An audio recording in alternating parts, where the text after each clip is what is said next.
ఈ కార్యక్రమాన్ని సమర్పిస్తున్న వారు వాసవి గ్రూప్. మీ కలలను నేను నిర్మిస్తా. ఈ కార్యక్రమాన్ని సహసమర్పిస్తున్న వారు అందరికీ నమస్తే.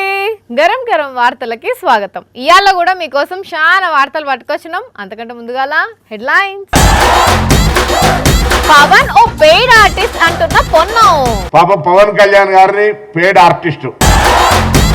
రేవంత్ రెడ్డి పోస్టును మార్చిన విద్యాశాఖ ఆఫీసర్లు చూచి పరిశాన్ అవుతున్నారు జనాలు. స్విమ్మింగ్ పూల్ గా మార్చిండు ట్రాక్టర్ ట్రాలీని. సూపర్ ఐడియా బ్రో అంటున్నారు ఈత కొట్టేటోళ్ళని. ఎద్దుల బండి మీద పోతుండు పోలీస్ ఆఫీసర్. పెట్రోల్ ఆదా చేసుట్లా మీరు సూపర్. మొగదోమల్ని తయారు చేస్తున్న రాజేష్. యుగ యుగాలుగా తరతరాలుగా మనల్ని కుట్టి రోగాల పాలు చేస్తున్న ఆడదోమల అంతం చూసేందుకు మగదోమల్ని తయారు చేస్తున్నా. పవన్ కళ్యాణ్ ఏదో ఊగిపోతున్నాడు కదా, ఇక దీని మీద మంత్రి పొన్నం సార్తో మాట్లాడదాం. ఏమంటాడు పొన్నం సారు? ఏంది సంగతి? పాపం పవన్ కళ్యాణ్ గారిని పెయిడ్ ఆర్టిస్టు అంతే అంటారా సారు? పక్కకు మాట్లాడిన కొద్ది తాపకొక స్క్రిప్ట్ వస్తా ఉంది. ఎక్కడి నుంచి అంటారు ఆ స్క్రిప్ట్? భారతీయ జనతా పార్టీ నుంచి వస్తున్నాయా, టిఆర్ఎస్ పార్టీ నుంచి వస్తున్నాయా తెలియదు. స్క్రిప్ట్ రాసుకొని మాట్లాడతారు. అంటే వాళ్ళు చెప్పినట్టే పవన్ చేస్తుండు తప్పితే పవన్ కు ఏ స్టాండు లేదంటారు.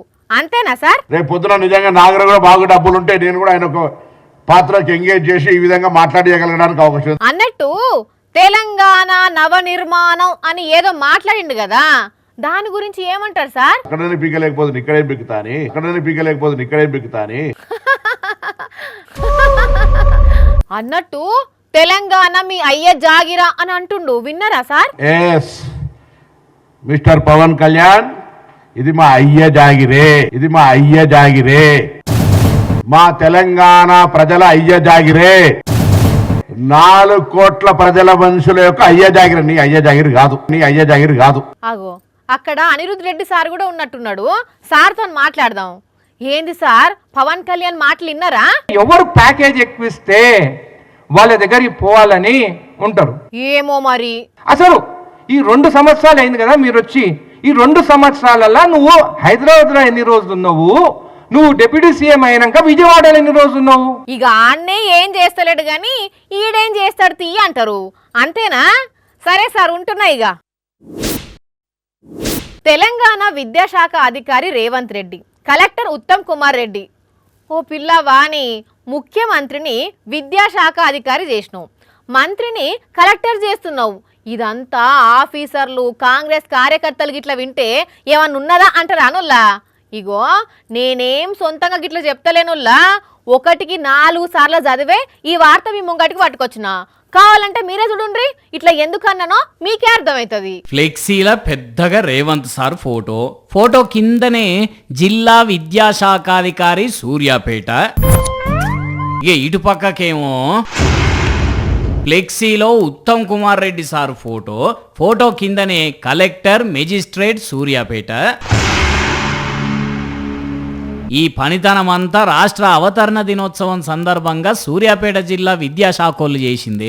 మరి ఫ్లెక్సీలు కొట్టేటప్పుడు ఎందుకు జాగ్రత్తలు తీసుకోలేదో ఏమో గాని, ముఖ్యమంత్రి ఫోటో కింద మంత్రి గారి ఫోటో కింద ఇట్లా రాయించి ఫ్లెక్సీలు కొట్టించి బరాబరుగా మంచిగా జనాలకు కనబడేటట్టు చేసిండ్రు. లెక్కకైతే సీఎం మంత్రి గారి ఫోటోలు పైన పెట్టి ఇప్పుడు ఈ పేర్లున్న దగ్గర అధికారుల ఫోటోలు పెడితే సరిపోయేది. కానీ అట్లా కాకుండా వీళ్ళ ఫోటోలు పెట్టేసరికి రేవంత్ రెడ్డి విద్యాశాఖ అధికారి అయిపోయే, మంత్రి గారు కలెక్టర్ అయిపోయే. ఇదంతా మరి ఆఫీసర్లు చెప్పినా ఫ్లెక్సీలు గిట్లా కొట్టేటోళ్ళు ఎటమటం చేసిండ్రో ఏమో గాని, ఈ విషయం బగ్గా ట్రోల్ అయ్యేసరికి కలెక్టర్ సారు ఆఫీసర్ల మీద గరమైందని అంటున్నారు. అయ్యలు ఆఫీసర్లు జర ఇప్పటి సందైనా ఫ్లెక్సీలు కొట్టేటప్పుడు జాగ్రత్తలు తీసుకోండి. మరి ఏమంట మోదీ సారు పెట్రోలు డీజిల్ వాడకం తగ్గియాలి అన్నాడు.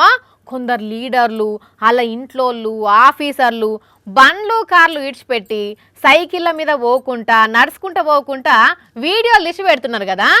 అట్లనే ఇప్పుడు ఒక ఆఫీసర్ సారు వీడియో ఇడిచిండు. అయితే ఈయన అందరోతిగా కాకుండా డిఫరెంట్గా ప్రయాణం చేసిండు. మరి ఎట్లా పోయిండు ఏందనేది సూదురు పాండ్రి. కాకి డ్రెస్ వేసుకొని కచ్చరం బండి తోలుకుంటా పోతున్నాడు కదా సారు.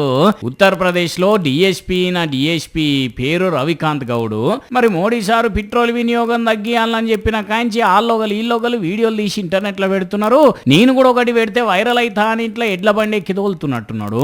ఎందుకంటే వెనుక మొకాన ఒక గన్మెన్ చేతుల ఫోన్ పట్టుకొని వీడియో తీయబట్టి, ఇటు ముంగడికేంచి ఒకరు వీడియో తీయబట్టి, అంటే తొవ్వెంట ఓంగ ఈ బండి కానొచ్చేసరికి చిన్నప్పుడు ఎడ్ల బండి తోలిన రోజులు ఇట్లా యాదికి వచ్చి తోలినట్టున్నాడు. మంచిగా వెనక కూర్చున్న అక్కలతోటి ముచ్చట పెడుతున్నాడు కదా. ఈ వీడియోని ఇంటర్నెట్ లో పెట్టేసరికి బండి కంటే ఫాస్ట్ గా పరుగులు పెడుతున్నది. కానీ రవికాంత్ సారు ఆఫీస్ కంటే ఇట్లా పోయినా సరే గానీ పుసుక్కున దొంగ బడివేలని పట్టుకునేదానికైతే దీని మీదనే పోయి ఆలోచన చేశారు సుమి. ఏమిలే పాత సినిమాల్లో కదా అంత అయిపోయినాక ఆఖరికి పోలీసులు చేరినట్టు చేరవలసి వస్తుంది. ఇక ఈసారి కథ ఇట్లుంటే మొన్నట్ల రోడ్డు మీద సైకిల్ దొక్కుకుంటూ పోయిన మహారాష్ట్ర సీఎం దేవేంద్ర ఫడ్నవీస్ భార్య అమృత మేడము ఇయాలేదో పని మీద పోయిన కాడ ఇగో ఇట్లా వెనక మరల దోస్తులు అనుకుంటా అలా ఎక్కించుకొని ఆటో నడిపింది. ఓ కెమెరా అన్నలు ఆరన్ కొడుతున్నది మేడం జర జరుగుండ్రే పుసుకున నడపరాక మీదికి ఎక్కించానంటే ఏమిలే. కానీ ఏమాట కామాట నిమ్మలంగా బాగానే నడిపింది మేడం ఆటో. పిల్లలు, నేను మీ అందరికీ మంచి కథ చెప్తాను. ఆ కథ వింటూ హాయిగా నిద్రపోతురు గాని, ఓకే? ఏం చేస్తుండీడు? చుట్టూ ఆ బాక్సులేంది, వాటి నిండా దోమలేంది, గాడిట్లో కూసబుద్ధి అవుతుంది అసలు ఆనికి. అనగనగనగనగా ఒక యాంకర్, ఆ యాంకర్ పేరు పేదరాశి వాణి. ముఖం నిండా ముడతలతో, పెద్ద బొట్టు పెట్టుకుని, పెద్ద పెద్ద కనుబొమ్మలతో వార్తలు చెప్తూ ఉంటుంది. ఆమె గొంతు వింటే రాక్షసికి ఎక్కువ, మండుతున్నట్టుంది, మనిషికి తక్కువ అన్నట్టుంటుంది. ఒరేయ్ అరవకు, పిల్లలు పడుకుంటున్నారు. పిల్లలు ఎక్కడున్నారాడా? ఇగో ఈ బాక్సుల్లా. బాక్స్ ల పిల్లలు ఎక్కడున్నారా? పిల్లి మొక్కపోడా, అన్ని దోమలే పాడుపడ్డాయి. ఆ దోమలనే నేను చిన్న పిల్లలాగా చూసుకుంటున్నా. ఇవన్నీ నేను పెంచుకుంటున్నాయే. దోమలు పెంచుతున్నావా? నీ గాడిదిగా సిగ్గులేదు గింత కూడా? అరే ఇప్పటికే దోమలు జయంగా జనాలు టార్చర్ అనుభవిస్తున్నారు అంటే దోమలు పెంచుతున్నావా? దోమలు ఓ ఆప్తవా, ఇవన్నీ మగ దోమలు. అయితే ఏందిరా దోమలు పెంచుడే ఎక్కువ అంటే ఇంకా మొగ దోమలు ఆడదోమలని జెండర్ డిఫరెన్స్ అని మాట్లాడుతున్నావు? ఏహే ఆగు, నిద్రబొంగ షూకాడ దోమరినట్టు ఓడుతున్నావు. నీకొక దోమల నిజం చెప్పనా? మగ దోమలకు కుట్టే గుణం ఉండదు. మనల్ని కుట్టేటి అన్ని ఆడదోమలే. నిజమా? యుగ యుగాలుగా తరతరాలుగా మనల్ని కుట్టి రోగాల పాలు చేస్తున్న ఆడదోమల అంతం చూసేందుకు మగదోమల్ని తయారు చేస్తున్నా. ఆడదోమల అంతమేంది, మొగదోమలను ఉట్టిచ్చుడేంది? అసలు ఏం చేస్తావు ఈ దోమలతోటి? ఏమున్నది, గూగుల్ కంపెనీ చేస్తున్నట్టే చేస్తా. గూగులా? వాళ్ళేం చేస్తున్నారు? డీబగ్ అనే పేరు మీద నా లెక్కనే ఇట్లా ల్యాబుల దోమలను సృష్టిస్తున్నారు. గూగుల్ కంపెనీ వాళ్ళు దోమలను తయారు చేస్తున్నారా? గూగుల్ అంటే గూగుల్ మాతృ సంస్థ ఆల్ఫాబెట్ కు సంబంధించిన వెర్లీ అనే లైఫ్ సైన్సెస్ సంస్థ చేస్తున్నది. ఏదో ఒకటి గాని అసలు ఈ దోమలను తయారు చేసి ఏం చేస్తారు? జనంలో వదులుతారు. అయ్యా, వదులుతే ఏం కాదా మరి? ఎందుకు కాదు, బయటకు వచ్చిన దోమలు ఉత్తగానే ఉంటాయా? ఆడదోమలతోటి సంపర్కం చేస్తాయి కదా. చేసి ఇంకిన్ని దోమలు పుట్టించుతందుక గింత దత్తంగా ఉన్న దోమలతోటే చస్తుంటే? కొంచెం ఆగుతావా? ఈ తయారు చేసిన మగదోమల బాడీలో ఓల్బాచియా అనే బ్యాక్టీరియాను ఎక్కించి బయటికి వదులుతారట. అయితే దాని వల్ల సంపర్కం తర్వాత ఆడదోమలు గుడ్లు పెట్టినా అవి పొదగలేవట. ఒకవేళ పొదిగిన లార్వా దశల్నే నాశనం అయిపోతాయట. అంటే దీంతో దోమలకు సంతతి ఉండదన్నట్టు. ఈ లెక్కన రాబోయే రోజుల్లో దోమలు పెరిగే ఛాన్స్ ఉండదుగా. వచ్చే 2 ఏళ్లల్లా 3 కోట్ల మగదోమలను తయారు చేసి కాలిఫోర్నియాలో ఇడిచిపెట్టేందుకు గవర్నమెంట్ను పర్మిషన్ కూడా అడిగినరట సంస్థలు. ఐడియా బానే ఉన్నది గాని అయ్యే పనేనా ఇది? ఎందుకు కాదు, ఆల్రెడీ 2014లోనే ప్రయోగాలు చేసి కొన్ని ఏరియాల్లో దీని గురించి టెస్టులు చేసిండ్రట. అందుకే ఇప్పుడు 3 కోట్ల దోమలను పుట్టించే పనులున్నారు. సరే, ఒకవేళ నిజంగానే వాళ్ళు మొగ దోమలను పుట్టించరు అనుకుందాం, దునియా ఎల్లాగా 3 కోట్ల దోమలే సరిపోతాయా? అందుకే కదా నేను ఈ ల్యాబ్ తెరిచిన. ఎన్ని సెంటర్లు తెరిచినా 3 కోట్ల దోమల కోసమే 2 ఏళ్ల టైం అడిగిర్రంటే ఇక ప్రపంచకంలో ఉన్న దోమలన్నిటిని అరికట్టాలంటే ఎన్ని దోమలను ఉట్టియాలి, ఎన్ని ఏళ్ళు పట్టాలి? ఇది ఫస్ట్ సెట్ ఏమో, ఇట్లా పుట్టిస్తూనే ఉంటారేమో. ఇంకా ఏమోలే, ఇనైతే అందుకు బానే ఉన్నది గాని పుసుక్కున మా జనాభాని తగ్గిస్తురని దోమలన్నీ పగబట్టి మన మీదకి అటాకింగ్ వస్తే ఇదేమన్నా సినిమా అనుకుంటానవా? అంతేలే. హలో, నీకేమైనా పిచ్చిలేసిందానే? తలలా దమాకుండే ఆలోచిస్తున్నావా లేకపోతే పెండగిట్లున్నదా? అసలు నువ్వు చేస్తున్న పనేంది? వాస్తవానికి చెయ్యాల్సిన పనేందే? తలుపు తట్టిన అదృష్టాన్ని లోపలికి రమ్మనాలే గాని అట్నుంచి అటే పంపొద్దు. ఇప్పటికైనా జర ఆలోచించే. అది కాదే, నాకు ఇష్టం లేదు. ఇష్టం లేదేంది? ఇష్టం లేదేంది? అన్ని మనకు నచ్చినట్టే దొరుకుతాయా? అది కాదే. అరే మళ్ళా అది కాదంటావు. అప్పుడప్పుడు జర నెత్తికి కొబ్బరి నూనె పెట్టుకొని మంచిగా మసాజ్ చేస్తే దమాక్ కూడా మంచిగా ఆలోచన చేస్తుంది. అర్థమైతున్నదా? ఎవరితో మాట్లాడుతున్నావు వెన్నెలా?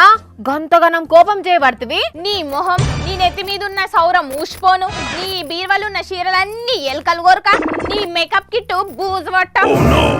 ఇంకో నా మాట ఇనలేదనుకో ఇంకో 4 మాటలు ఎక్కువ తిడతా చెప్తున్నా. ఇంకో వెన్నెలా, నువ్వు ఎవరి మీద పెట్టి నన్ను తిడుతున్నట్టున్నది. అబ్బో, ఇక నిన్నే తిట్టాలి. నిన్ను తిడితే ఉత్తమ ఆటలు దండుగా తప్ప నాకేమొస్తది? మరి ఎవరిని తిడుతున్నావు? ఇగో నా దోస్తుని. ఎందుకు అంత తిడుతున్నావు మరి? అరే చాలా మంది కొలువులు లేక మస్తుగా బాధపడుతున్నారు. కొలువులున్నా గాని జీతం తక్కువ అని అట్లా బాధపడుతున్నారు. ఇగో నా ఫ్రెండ్ కు 52 లక్షల జీతం ఉన్న ప్యాకేజ్ వస్తే అది వద్దంటున్నది, కొలువు చెయ్య అంటున్నది. ఆమెకు నచ్చలేదు కావచ్చు, వద్దనుకున్నది. దాంట్లో ఉన్నది. అరే 52 లక్షల జీతము మాటలా చెప్పు? అరే నచ్చనప్పుడు ఎంత జీతం అయితే ఏమున్నది? అరే నువ్వు కూడా గట్లనే మాట్లాడుతున్నావు కదా మళ్ళా. అరే 52 లక్షల జీతము మాటలా చెప్పు? నువ్వైతే ఎన్ని రోజులలో సంపాదిస్తావు చెప్పు ఒకసారి. జీతం ఎంత అనేది ముఖ్యం కాదు, చేసే పనిలో సాటిస్ఫాక్షన్ ఉన్నదా లేదా అనేదే ముఖ్యం. అయినా ఇంతకు ఆమె ఎందుకు వద్దంటుంది జాబు? ఇగో వర్క్ ఫ్రమ్ హోమ్ ఇయ్యరట, లీవ్స్ కూడా ఎక్కువ ఇయ్యరట. దానికే అంత జీతం ఉన్న కొలువును వద్దంటారా? ఆమెకి ఇంటికా నుంచి పని చేద్దామని ఉండొచ్చు. అయితే మాత్రం అంత జీతం వచ్చినప్పుడు కష్టపడితే ఏమైతుంది? ఎవరన్నా అట్లా చేస్తారా? కంత జీతాన్ని వదులుకుంటారా ఎక్కడన్నా? ఆమె కన్నా 52 లక్షల జీతమే కావచ్చు. అదే ఇంకో రాగిని పాండే అనేట ఆమె ఒక పోస్ట్ చేసింది చూడు, వాళ్ళ ఫ్రెండ్ కట 72 లక్షల జీతం ఆఫర్ చేసిరట. కాకపోతే 5 రోజులకు 5 రోజులు ఆఫీస్ కి రావాలన్నట, లీవ్స్ లేవట, 0 రీలొకేషన్ సపోర్ట్ అట. అందుకే 72 లక్షల జీతం వద్దనుకున్నదట. వామ్మో వామ్మో, 72 లక్షల జీతాన్ని వద్దనుకున్నాడేంది అసలు? అదే నాకు 20 లక్షలు ఇస్తానన్నా కూడా నేను గమ్మున పోయి వేసుకుంటా తెలుసా? హలో, మునుపటి లెక్కన కాదు ఇప్పుడు. నచ్చినట్టుంటేనే జాబ్ చేస్తురు తప్పితే నచ్చని జాబ్ లో ఎంత డబ్బులు వచ్చినా ఏహేపో నాకు ఈ జాబే వద్దంటున్నారు కొందరు. వామ్మో వామ్మో, నా దోస్తు ఒక్కతే గిట్లా చేస్తున్నది అనుకున్నా. ఇంకా చాలా మంది కూడా గట్లనే ఉన్నట్టున్నారు కదా. అయినా నాకెందుకు తీ, వాళ్ళ జాబు వాళ్ళ ఇష్టం, నాకెందుకులే. అధికారం కోసం అడ్డమైన పనులు చేసే నాయకులు చాలా మంది ఉన్నారులా. పదవుల కోసం కోట్లు ఖర్చు పెట్టేందుకు కూడా తయారుంటారు. ఎన్నికలు వస్తే ఓటుకింత అని పైసలు, మందు, గిఫ్టులు మంచి గెలవాలని చూస్తారు. అయితే ఆ అక్క ఒక్క రూపాయి సుత ఖర్చు పెట్టకుండా ఎమ్మెల్యేగా పోటీ చేసి గెలిచింది. అక్కడితో ఆగిపోలే, మంత్రి కూడా అయింది. అసలు ఆమె ఎవరు, ఆమె బ్యాక్గ్రౌండ్ ఏందో తెలిస్తే అస్సలు నమ్మబుద్ధి కాదు. రాజకీయం అంటే ఒక మంత్రదండం అసొంటిది. ఒక్కోసారి అధికారంలో ఉన్నోళ్ళు చిత్తు ఓడిపోతారు, ఊరు పేరు లేని వాళ్ళు తెల్లారేసరికి కుర్చీ ఎక్కుతారు. ఇప్పుడు ఈ అక్క గురించి తెలిస్తే అది నిజమే అనిపిస్తుంది. ఈమె పేరు కలిత మాజీ. మొన్న పశ్చిమ బెంగాల్ ఎలక్షన్లు అయినాయి కదా, ఆ ఎలక్షన్లల్లా బీజేపీ టికెట్ మీద పోటీ చేసి హౌస్ గ్రామ్ నియోజకవర్గం నుంచి ఎమ్మెల్యేగా గెలిచింది. ఇప్పుడు ఆ రాష్ట్ర సహాయ మంత్రిగా ప్రమాణ స్వీకారం కూడా చేసింది. అసలు ఆమె ఎవరో తెలుసా? నిన్న మొన్నటిదాకా చుట్టుపక్కల ఇళ్లల్లో పని మనిషిగా చేసిందట. అవునుల్లా అంటే ఆమె ఒక పని మనిషి. 4 ఇండ్లల్లో అంట్లు తోమి బట్టలు ఉతికితే ఆమెకు వచ్చే సంపాదన నెలకు 2,500 భర్త ప్లంబరు, కొడుకు కాలేజీలో చదువుకుంటున్నాడట. ఆయన ఇప్పుడు ఒక పని మనిషి ఎమ్మెల్యే అవుడే ఈ చిత్రం అంటే మంత్రి కూడా అయిందా అని ఆశ్చర్యపోవట్టిర్రి వార్తిన్నోళ్ళు. కలిత మాజీ 2014 నుంచి బీజేపీ కార్యకర్తగా పనిచేస్తున్నది. ఆమె పనితనం చూసి 2021లో అసెంబ్లీ ఎన్నికల్లో టికెట్ ఇచ్చింది బీజేపీ. అయితే అప్పుడు ఓడిపోయింది ఆమె. ఆమె. ఆ తర్వాత కూడా ఇళ్లలో పని చేసుడు మానలే అక్క. మళ్ళా మొన్న బీజేపీ నుంచి ఎమ్మెల్యేగా పోటీ చేసి గెలిచి ఇప్పుడు మంత్రి కూడా అయిందన్నట్టు. కానీ నువ్వు గ్రేట్ అక్క, ఎవ్వలకు దక్కని అవకాశం నీకు వచ్చింది, బెస్ట్ ఆఫ్ లక్ అని విషయం చెప్తున్నారు ఆమెకు ఓట్లేసి గెలిపించిన నియోజకవర్గ ప్రజలు. చూసారు కదా, ఇవి ఇవాల్టి గరం గరం వార్తలు. మళ్ళొచ్చే ఎపిసోడ్లో ఇంకిన్ని గరం గరం వార్తలతో కలుద్దాం. మన టైం అయితే గుర్తుకున్నది కదా, రాత్రి 8:30కు, మళ్ళా పొద్దుగాల 8:30కు. మర్చిపోకుండా చూడండి. టాటా.